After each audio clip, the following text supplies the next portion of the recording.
TFO, Steve Tipman, the Executive Director, TFO Canada. And Steve is going to be giving us a report today at Apparel Textile Sourcing. And Steve, welcome to the event, and thank you very much for participating. TFO has been a big partner of our show since inception for 5 years. TFO Canada helps to bring small and medium-sized companies from maybe least developed countries, from smaller countries, smaller businesses over to our event, and also to help promote them in the North American marketplace. Welcome to the event. I'd like you to probably a little more eloquently tell a little bit about your business to start off with, a little history, and then go into your topic today. Thank you very much for joining us. Thank you, John. It's a real pleasure. It's a pleasure being with everybody in this virtual world. I hope everybody is staying safe and able to meet the challenges that this global pandemic has caused many of us to have to endure. So as John mentioned, my name is Steve Tipman. I'm the Executive Director of the Trade Facilitation Office Canada, otherwise known as TFO Canada. And as John mentioned, we are a nonprofit organization based in Ottawa, in our nation's capital in Ottawa. And our purpose is really to work with developing countries, helping to promote small, medium enterprise in these developing countries to be able to sell and export their goods or services to foreign markets. And one of the ways that we do it is by participating in events such as the one that we've been participating in over the last 5 years with the Apparel Textile Sourcing Canada and now the Apparel Textile Sourcing virtual show. So to start my presentation, I've alluded to obviously the impacts of COVID-19. And so early on when the pandemic was announced, leaders of the G20 countries really paid a very close attention to this as well. And so I thought this was an interesting quote to kind of start the presentation, because it does talk about wanting to continue to try the best we can to promote predictable, stable trade and investment, and to keep our markets open. And certainly, you know, I think we can all agree that international trade is such an important part of economic development and prosperity in both developed and developing countries. So TFO Canada, I mentioned we're based in Ottawa. We are a nonprofit organization, otherwise known as an international non-government organization, our purpose is really to improve lives through the creation of sustainable trade partnerships for exporters from developing countries with both Canadian and foreign buyers. The beneficiaries, so we've worked with tens of thousands of small and medium enterprise, otherwise known as SMEs. But we also work very closely with trade support institutions themselves. So these are the organizations in the countries that are there, and they have the mandate of promoting their country's products, services, and companies in foreign markets. And so they are a very key strategic partner when we talk about the delivery of the type of work that we do. In terms of countries, so we've worked in over 50 countries that basically span the globe from Latin America to the Caribbean, Africa, Middle East, and Asia. When we look at the types of services that we provide, we really kind of have three broad categories: information, advice, and contact. And so on the information side, we do a lot of work in terms of researching markets and doing a lot of research around market entry strategies. And we also do a lot of information seminars. We do them in person, obviously. Nowadays, it's more virtual and online. And so a good example is actually my talk here today, because it's really about sharing and disseminating information. And so a lot of our resources are actually available for importers, exporters, and the trade support institutions themselves on our website. And I'll go into a little bit more about some of the information we have on our websites, and very specifically for buyers and importers. From an advice perspective, we tend to do a lot of work in terms of helping with the familiarization of markets. We do work around product adaptation and development. It's not about retransforming products, but it's taking oftentimes methods and old practices, sometimes traditional practices, and really adapting them so that they can be sellable into a foreign market like Canada or the United States, for example. We do a lot in terms of product promotion, so helping to promote the SMEs products themselves. And of course, a lot of this work that we do is around capacity building. So really, it's a fancy term for training. We believe a lot in training and helping both the trade support institutions, but as well as the small medium enterprise themselves, so that they're able to successfully enter foreign markets thanks to the training that we've provided. The third service area is one that's super important, obviously, to many, and it's really around the contact. And through there, the reason why I say it's super important is because this is where business-to-business meetings happen. And so a lot of it is through exporter trade missions as well as buyer missions. And so a good example is this ATSCIATS-V, where we're supporting exporters to participate, and they have a virtual booth at the show, and we're helping to facilitate business-to-business meetings between these exporters and the buyers that have attended the show. Sectors, I like to say that we are sector agnostic, and so we work in many different sectors. And really, the way we approach it is we look at what is a company's strengths, what are the countries that we're working in, what are some of their ambitions or objectives around trade in promoting the sectors that they want to promote. And then we do the overlay to look at it from a demand perspective and see, okay, so which markets are out there where there is a demand for these products. And so that becomes a really important key, because it really is about supply and demand. From a service delivery perspective, we do have an internationally experienced project management staff that are all based here in Ottawa. But we also work with an extensive network of associates or consultants who tend to be trade specialists, sector experts, researchers, lots of different people that kind of broaden our network overall. Often I'm asked, why is it that TFO Canada focuses in a very narrow area that is trade and development? And so, I always find this very informative to talk about some of the other areas and some of the research, but other organizations that are also very much looking at the trade and development space overall. And so looking at the World Bank and the World Trade Organization, for example, in 2015, they put out an important document that was entitled The Role of Trade in Ending Poverty. And they found that trade is a critical enabler of growth, creating more and better jobs for the world's poor.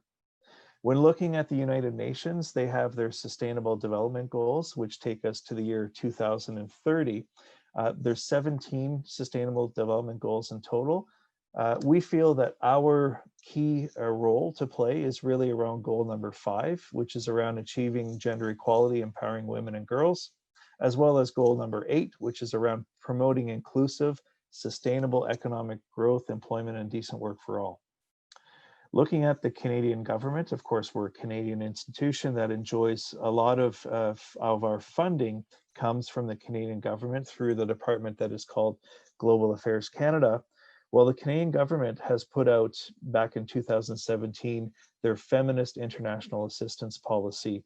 In a couple of the areas, again, that we work very closely around and help the Canadian government to achieve its objectives is, again, very much focused on gender equality, empowerment of women and girls, as well as an area that they call growth that works for everyone. Looking again on the other side of the ocean towards Geneva, we find the International Trade Center. So they're an organization that's a collaboration between the World Trade Organization and the United Nations. And they have research that shows that small and medium enterprise are the missing link for inclusive and sustainable development. They've also published findings that show that $1 spent on export promotion can generate $87 of additional exports. but it can also increase a country's gross domestic product by $384. So I think everybody would agree that this is a pretty significant return on investment. Looking south of our border to the Bill and Melinda Gates Foundation, actually Melinda was quoted a couple of years ago talking about how the new focus on women's economic empowerment should be on connecting women to markets, ensuring they have access to financial services, and empowering them to help themselves, thus enabling women to lead a full life. So these are a lot of the kind of markers, if you will, or certainly important examples as to why TFO Canada does the type of work that it does. John mentioned earlier the history that we've enjoyed with the Apparel Textile Sourcing Canada, and now this year the virtual show. And so it dates back to the very first year in 2016. We participated in a panel on least developed countries. 2017 was a big push for us. We had 30 exhibitors representing 8 countries on a project that we called Artisan Hub. And actually the website is still live and active today, so you can check it out at artisanhub.ca. In 2018, we supported exporters from Ukraine and Indonesia. 2019, we co-presented with Ghana on the new frontier for Canadian sourcing executives brands in Africa. And this year, we're very happy to have participated and to support exhibitors from Egypt, Kenya, and Ghana, as well as presenting here today. But we also had a panel presentation on Africa and on sourcing from these 3 countries, Egypt, Kenya, and Ghana. So it's been a great partnership with our friends at Apparel Textile Sourcing, and hopefully next year, maybe, John, we'll come back to having a more in-person and or / virtual kind of models going forward. So I wanted to shift gears and maybe talk a little bit about some of the things that we do, specifically on some of the services that we provide, and really kind of looking at it through the lens of how we see ourselves as being a sourcing partner for buyers. So a lot of our services are really centered around trade readiness and also around training and market access. And so we do provide, as I mentioned earlier, exporter training, workshops, and seminars for exporters. And of course, these are done both in person and certainly for most of 2020, this has been online engagements. We also participate in various trade missions, both in person and online. So it can be exporter missions, bringing exporters to a market such as Canada. We also look at importer missions, so bringing the buyers to the country, the source country itself. And of course, we do a lot of support around trade shows themselves. Online services, so we have a lot of web tools that are available both for exporters and importers. I mentioned earlier around research. Research is really important, and what's interesting is our market information papers and market entry studies are available online for those that register on our website. And so it's a great source of information for those who want to take advantage of it. We also, though, work in product adaptation, and we provide advice on packaging and labeling because, you know, there are very specific requirements for different countries on packaging and labeling specifically. And so we want to make sure that as best we can, that we're helping the exporters have success and make sure that they're doing the right steps before selling and sending their goods overseas. So maybe I can shift gears and talk a little bit about what's happening today. My intervention or talk about COVID-19, I just want to focus a little bit more on the Canadian retail environment. And so one of the, some recent information that I've been looking at shows definitely that, the retail in Canada, and you'll see in the graphs that I'll be presenting, shows a bit of a V-shaped economic recovery in terms of retail sales. But it does vary depending on the sector that you're in. And we have seen 4 months of growth. So it has been good to see the growth in the retail sector from, when it plummeted in April. However, it's still admittedly not at the same level as before the pandemic hit us all.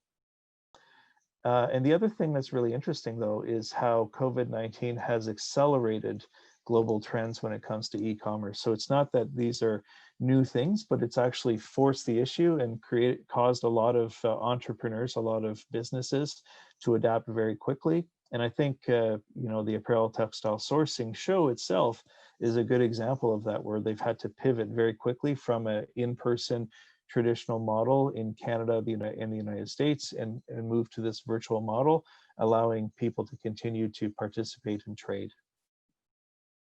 So this is actually information that I gathered. Actually, these statistics were just published a week ago.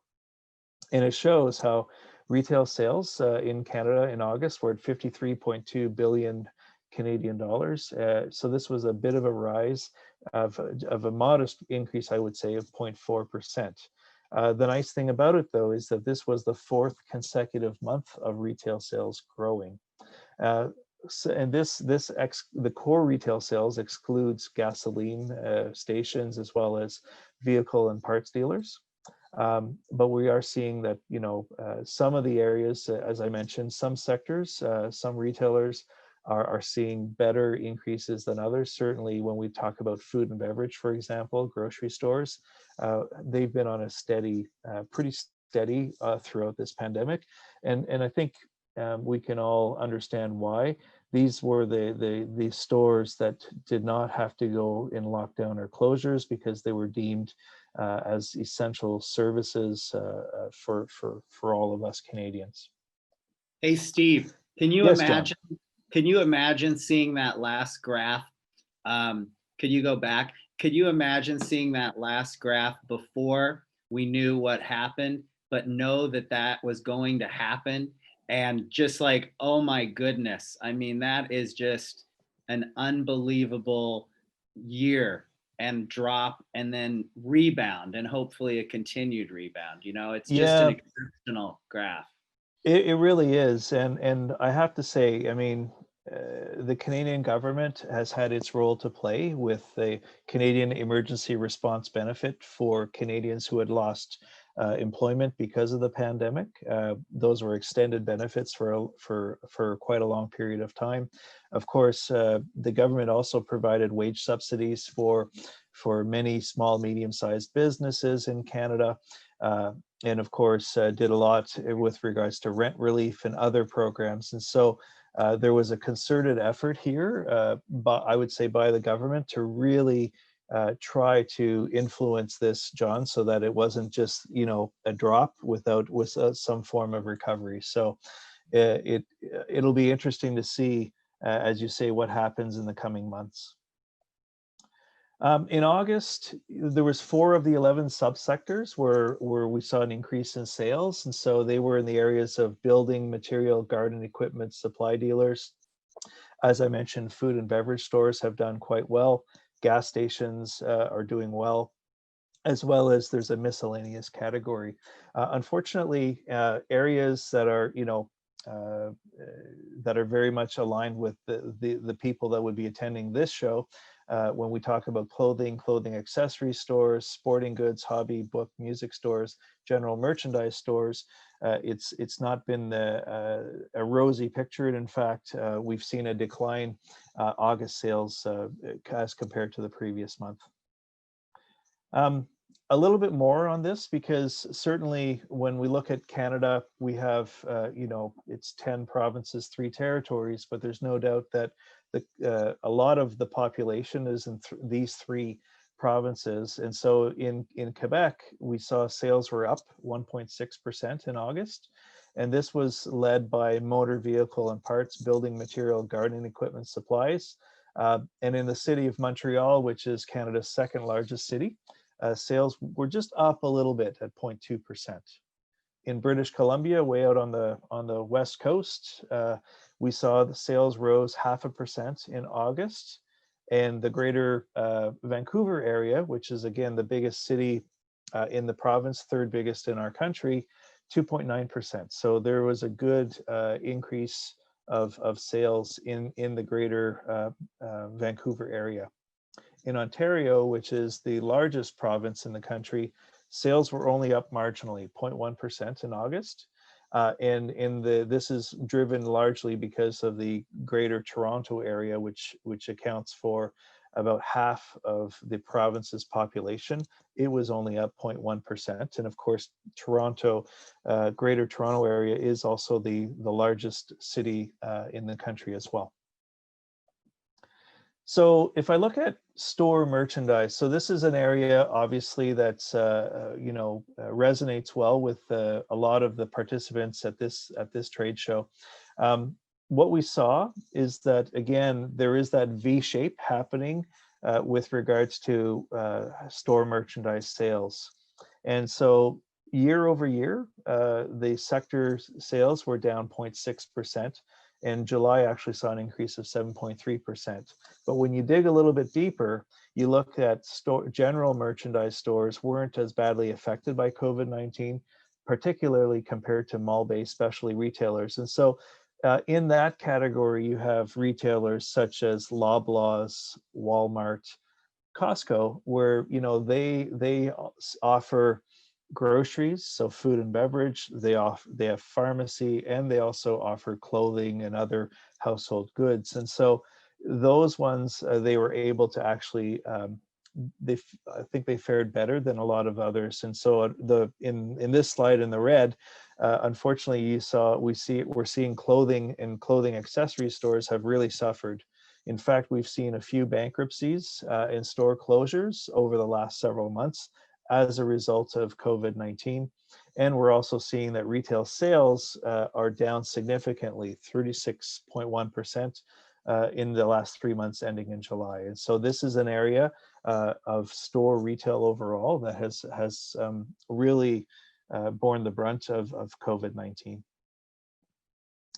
So with that, I'd like to talk a little bit more about the virtual world that we live in today and how TFO Canada is contributing and helping to facilitate trade. And so, as I mentioned earlier, there's no doubt that COVID-19 has accelerated global trends in the areas of digital marketing, online interactions, and e-commerce. So for the way we see it is that these were things that were happening. We would see increases in steady adoption rates of these new technologies. COVID-19 kind of forced the issue and made a lot of people jump onto these technologies quicker than they might have done otherwise. We're noticing that successful small medium enterprise are staying engaged with their customers, and they're leveraging online tools such as email, Facebook, Instagram, LinkedIn. And so, the savvy SMEs are able to take advantage of these tools and finding a way to remain engaged in the absence of being able to travel and meet face to face. We're noticing that technology is becoming forever linked with commerce. And so this crisis has actually underscored the important role that technology plays in how customers live, how they work, shop, and play. So some companies are already making acquisitions to boost their technology capabilities. So they're not waiting. They're seeing this as a way forward, and they're really changing their business models to reflect that. In the future, we really think that consumers post-crisis will have very different priorities, values, and attitudes. And so this is going to impact how they want to spend their time and their money. So we feel that it's important for exporters, the exporters that we're helping and supporting, that they really need to stay on top of this. And we're going to help them through research on how consumer habits are changing. Digital marketing, the importance is stronger than ever. And this is actually could be a benefit for SMEs that traditionally, wouldn't be able to take advantage of more traditional forms of marketing that are considered expensive and maybe don't provide that return on investment that a digital marketing strategy might be able to help them. And so this is another area that is an area of focus for TFO Canada as we look to support the small medium enterprise in developing countries now and into the future. This is a chart that published actually out of the United States, and it talks about the impact on the business to business sales model itself. And so what we find is, right away, the change that took place in terms of online and web support. Certainly, it was something that more and more companies were doing and wanting to have this kind of self-serve model of people logging onto a company's website and having the chat function and things like this. But what we're seeing is right away that's increased.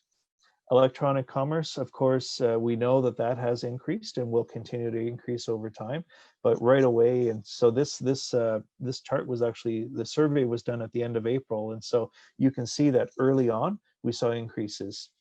On an inside sales team perspective, so companies are going to be less reliant on the physical inside sales team. Again, I think that it's because they're migrating and favoring more of the online support tools for their customers. And where we're seeing a big change is in the in-person field sales team. So again, less face-to-face interactions, less sales representative making calls on customers. And it's envisioned that in the future, now and into the future, that it's going to be more online and in using digital technologies to be able to do the business-to-business interactions.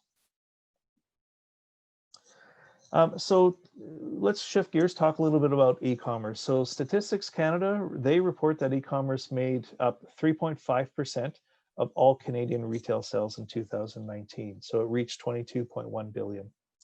The consulting firm Accenture says that demand for e-commerce capabilities will continue beyond the pandemic, and they expect that online is going to account for 37% of all consumer purchases of goods and services, up from 32%.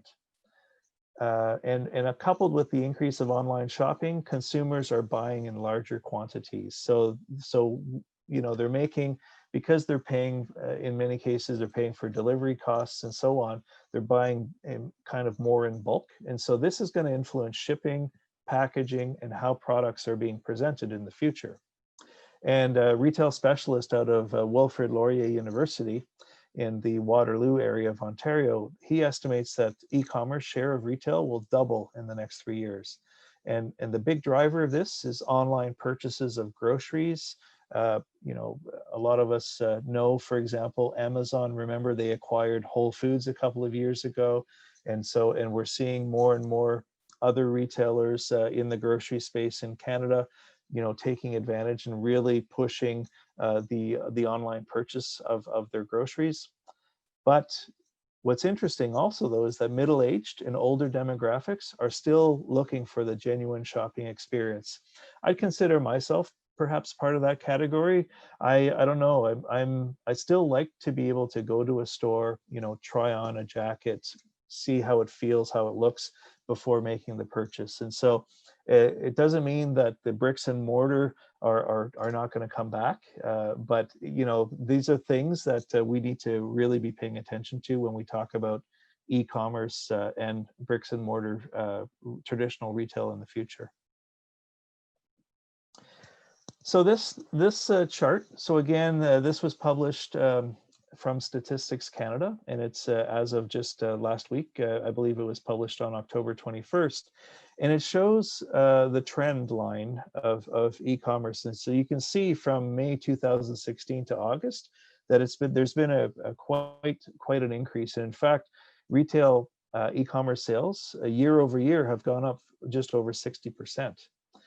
However, what we're seeing in this chart as well is that sales in August actually did decline a little bit from the previous month.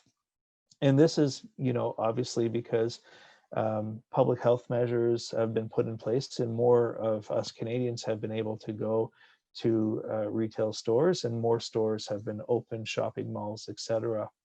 What's interesting, though, is that again, retail e-commerce accounted for 5% of the sales in the month of August, which is again a larger share than what we saw in the previous slide around 2019 statistics. So what's going to be interesting in the future is to see how that trend line continues. And there's no doubt that this is something that exporters, importers, even us at TFO Canada are paying very close attention to see how e-commerce and how this will impact international trade in the future. So how can we help Canadian importers? And really, again, how do we maintain and be your sourcing partner? So obviously, a lot of our work, especially when we talk about supporting and helping importers with their sourcing strategies, revolves around trade missions and trade events. And so we do certainly missions to North America, and obviously virtual missions that are sector focused and introduce the SME exporters to experienced Canadian and US buyers, distributors. We also, from Canada, have trade missions that allow the buyers to meet with the SME exporters in the client countries themselves.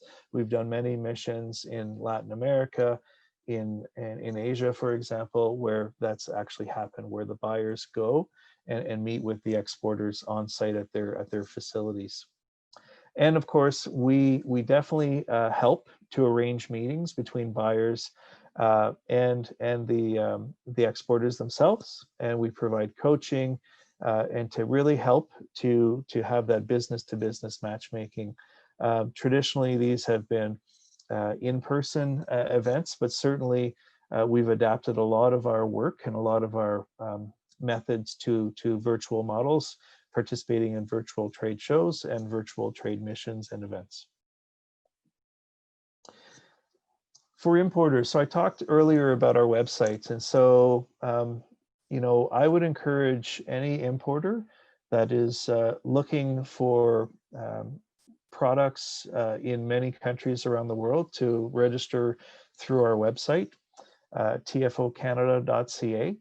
It's a service that's free of charge to importers, and it will give them a lot of information. One of them, for example, is you know, around, you know, our import info e-newsletter, which gives links to new export offers relevant to their needs.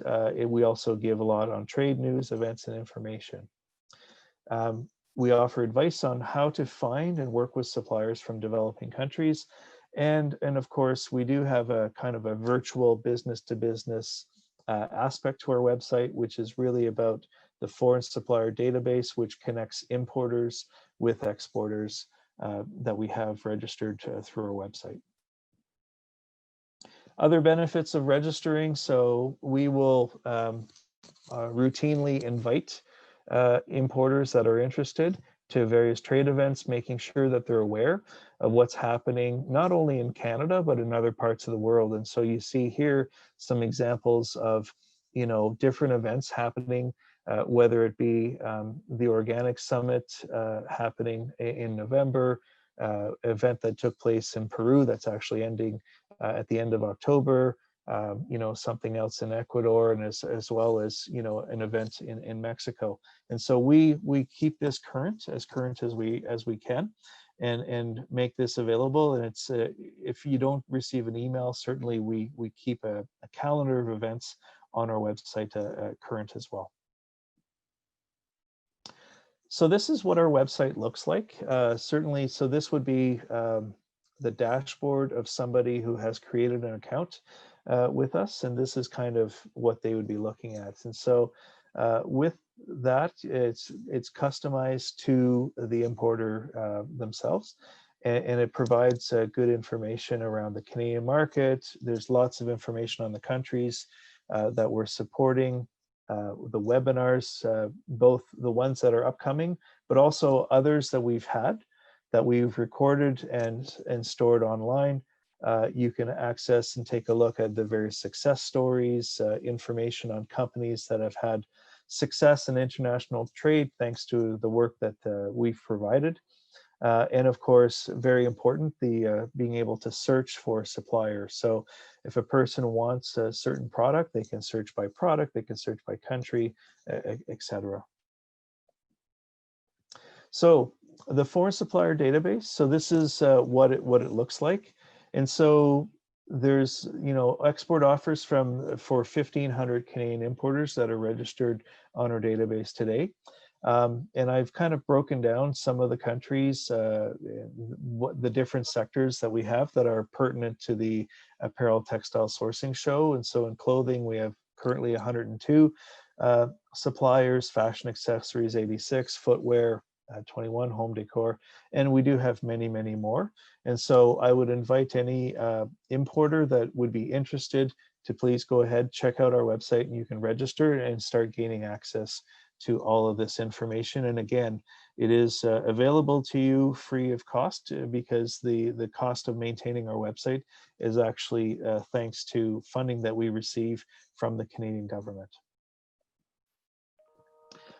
I talked earlier about the import info newsletter, and so this is something that we have an emailer that's sent out on a monthly basis that just gives information in terms of new exporters that we have in our database, different topics that are of particular relevance to the importers, and any other tips and tricks that we might have. And so those are sent out on a monthly basis. And as you can see here, we also keep an archive. And so if there's information that you might be looking for, it might have actually been covered in past newsletters, and it's all available online for the importers themselves.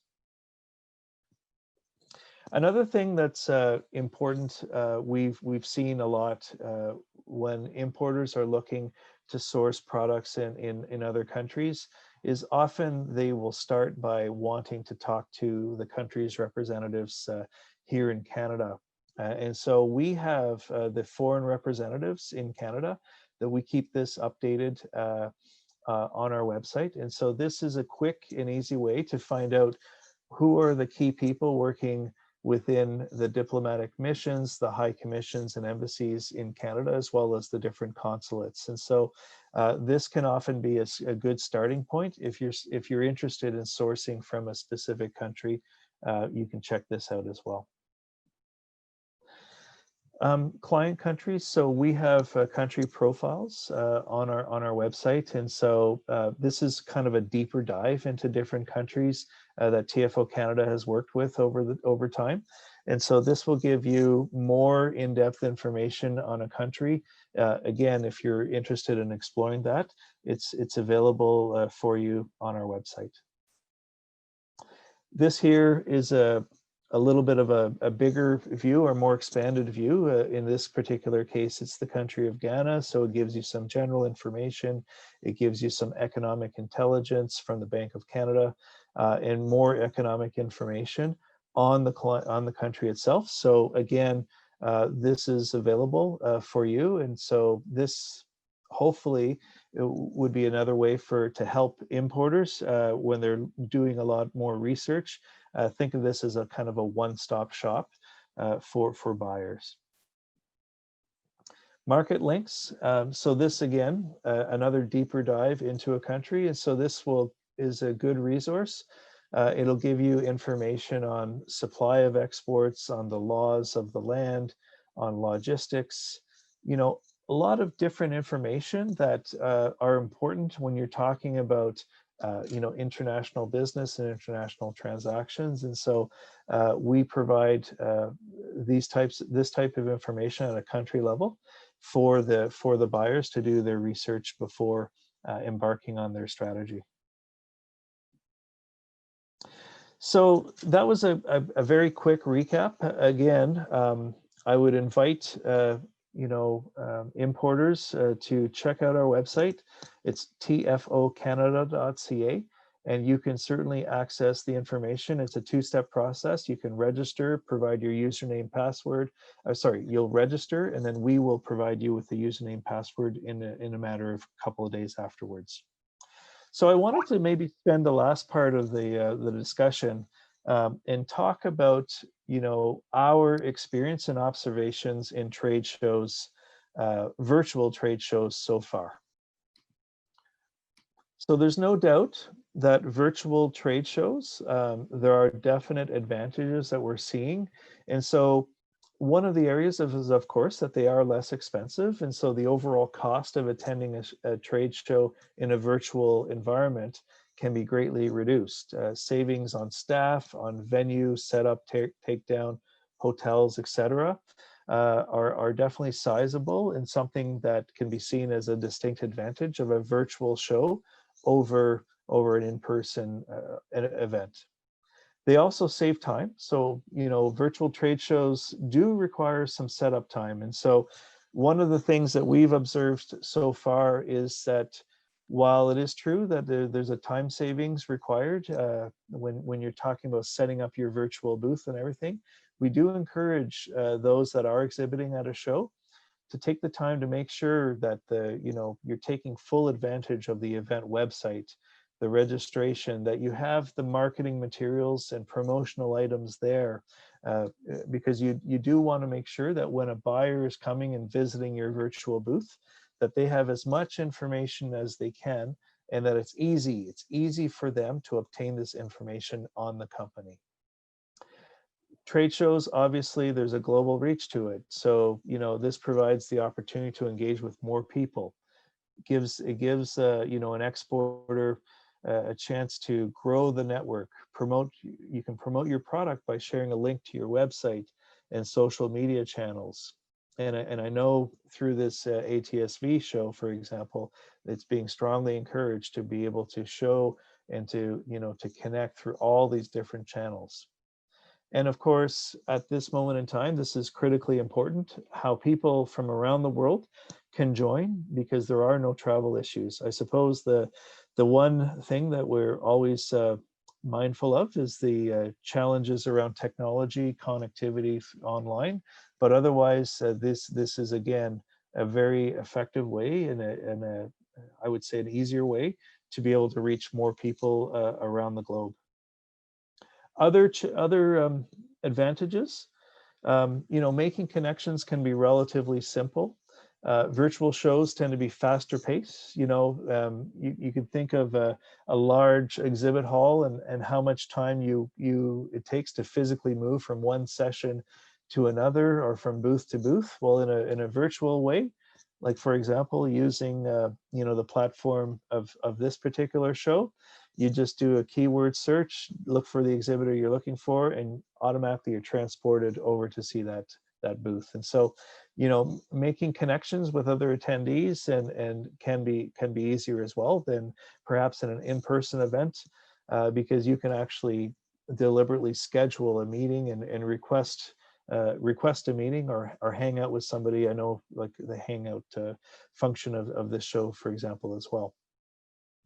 And of course, everything is online, so you can record information, you can capture the names, titles of everybody who's participating on your tablet or computer. Other advantages of collecting feedback: attendees are constantly online, so it allows for real-time polls and surveys. You're able to better measure results, seeing who came by your booth, and where they came from, company information, etc. And I know, for example, even the show organizers, they're able to perhaps more easily track information around, attendees, how many logged in, where are they from, what was the length of their conversation, all of these types of metrics that are more easily obtainable through these online solutions. That being said, there are obviously We don't need some. to go to this. We don't need to see this slide, Steve. Just kidding.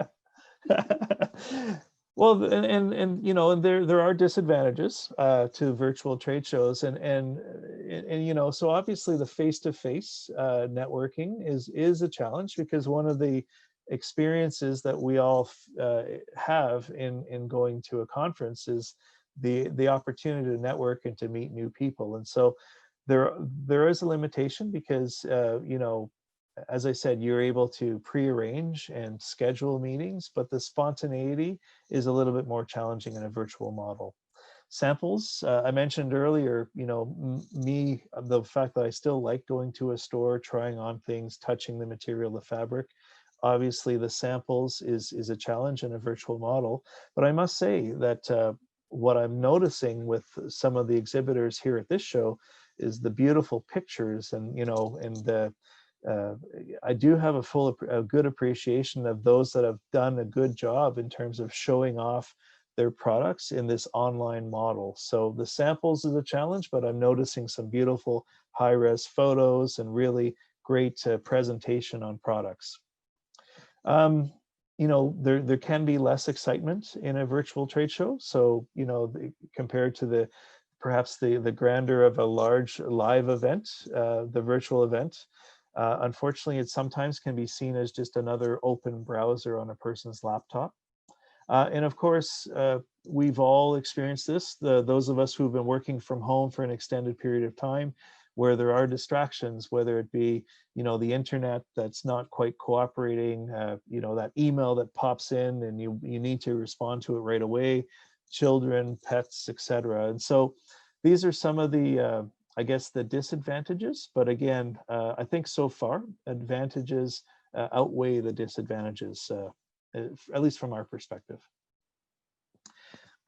So maybe just a couple of concluding remarks. And so, you know, we've all experienced some of the most challenging times. This COVID-19, there's no doubt, it's really been an extreme challenge. The health crisis and emergency has impacted us all in many countries around the world.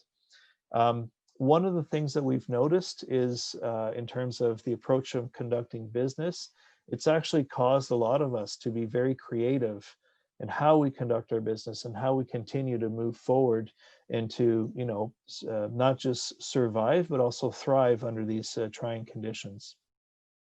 I mentioned earlier that the pandemic has really accelerated global trends in the areas of digital marketing, online interactions, and e-commerce. And so we feel that this will continue. It's not that it's going to be a complete replacement from the traditional retail space and traditional marketing, but there's no doubt that some of these new advancements in the digital space will continue. We have seen 4 months of growth in retail sales in Canada, but we've also seen obviously a big increase in e-commerce sales, and now that it accounts for 5% of the total retail trade. This is a big jump from where we were in 2019, which is at around 3.5%. The other thing is that while the world has shifted to online tools, we really think that, you know, we should all consider this as additional items, not necessarily full replacements. So, you know, I think, for example, a virtual trade show such as the one that we're all attending here this week, in this case, it has replaced physical trade shows, but looking, you know, further ahead in the future, I wouldn't envision that this type of a virtual event will be a complete and total replacement of the in-person physical trade show. I think in the future, we might see ways to be able to complement or supplement, or certainly offer some kind of a hybrid solution between in-person and online. And I guess last and certainly not least is that, you know, TFO Canada, we're here. We've certainly adapted our service delivery for importers, exporters, and trade support institutions. And so we will continue to be here to support the international trade environment. And really, it's all about, for us, it's about connecting small, medium enterprise from developing countries with Canadian and foreign buyers, and we'll continue to do so no matter what the circumstances. So that concludes my presentation. Again, I'd like to thank the organizers of the ATSV show for the opportunity, and wish everybody continued success in their international trade journey. Hey, I have a few questions. I really do thank you, Steve. Very good. Here's, based on something you were just talking about, for a small brand based in Peru, how quickly is the process? What are the requirements to be able to penetrate the market in Canada? Would you have anything for that? I guess the short answer is it really depends. One of the things that we would look to, so for example, if a small based brand, like you said, in Peru, if they have international experience, so they've sold to other markets, let's say the United States or to the European market, for example, I would say that their trajectory or their chances of success in Canada would be faster, probably more potential than a company that is starting from, you know, ground zero, that they're looking at Canada as their first foray into the international market. And so it's hard to put a timeline on it, John, but I would say that, you know, certainly if a Peruvian exporter is looking to look at the Canadian market very seriously, the first thing they should do is come to our website, register online. We can help them in doing some of their homework so that they can build their exporting strategy. And so that, you know, having done their homework, having a strategy in place will actually help expedite and get their products to market quicker than if they just went out and didn't do their research beforehand. Sure, sure. Okay, next one here, and there's like maybe 3 or 4 more. How do you decide which countries you guys support? Is there a easy answer for that?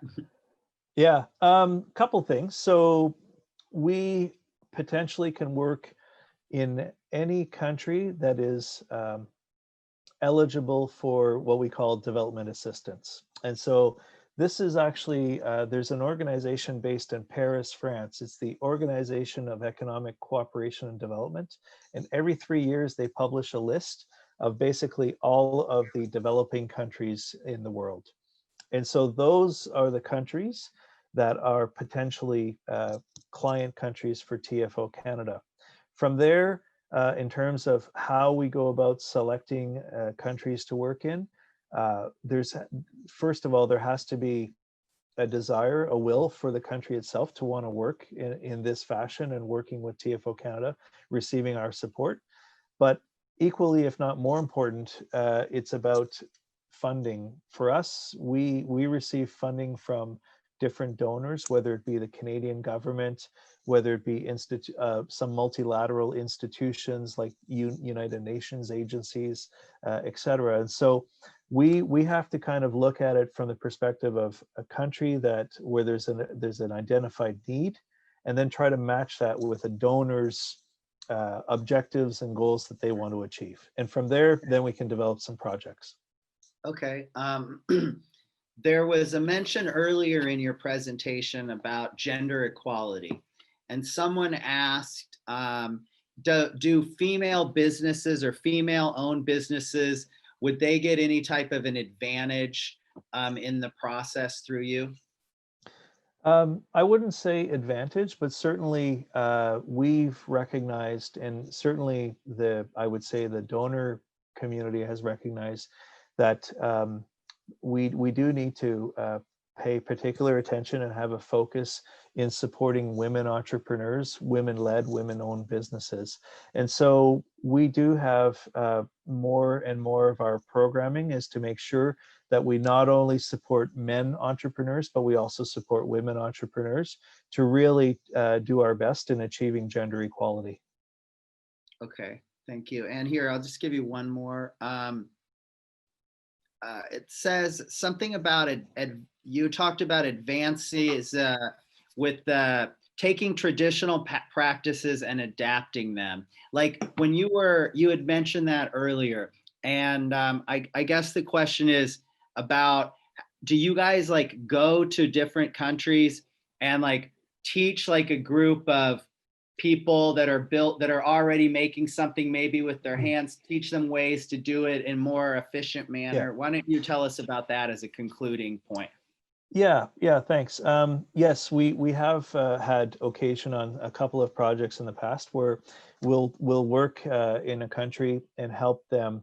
It's taking the traditional their traditional methods of developing a product and looking at it through the lens of, can we have a standardized approach, maybe adapting to, let's say, meet Canadian demand, but also Canadian tastes. But then also, can we look at a way that if you're producing, let's say, a basket or a garment, can we produce that same garment the same way 1,000 times so that we can sell it to different stores across Canada? always respecting the traditional method and the heritage of the garment, but adapting it and seeing how we can then produce it so that it's being sold, so that a person who's buying that garment in Montreal, Quebec is having the same garment as the person that's buying it in Vancouver, British Columbia.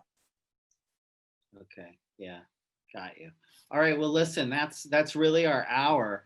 I can't thank you enough. Steve Tipman, Executive Director, TFO Canada, thank you very much. And we look forward to seeing you again at future Apparel Textile Sourcing Canada events. Thank you very much.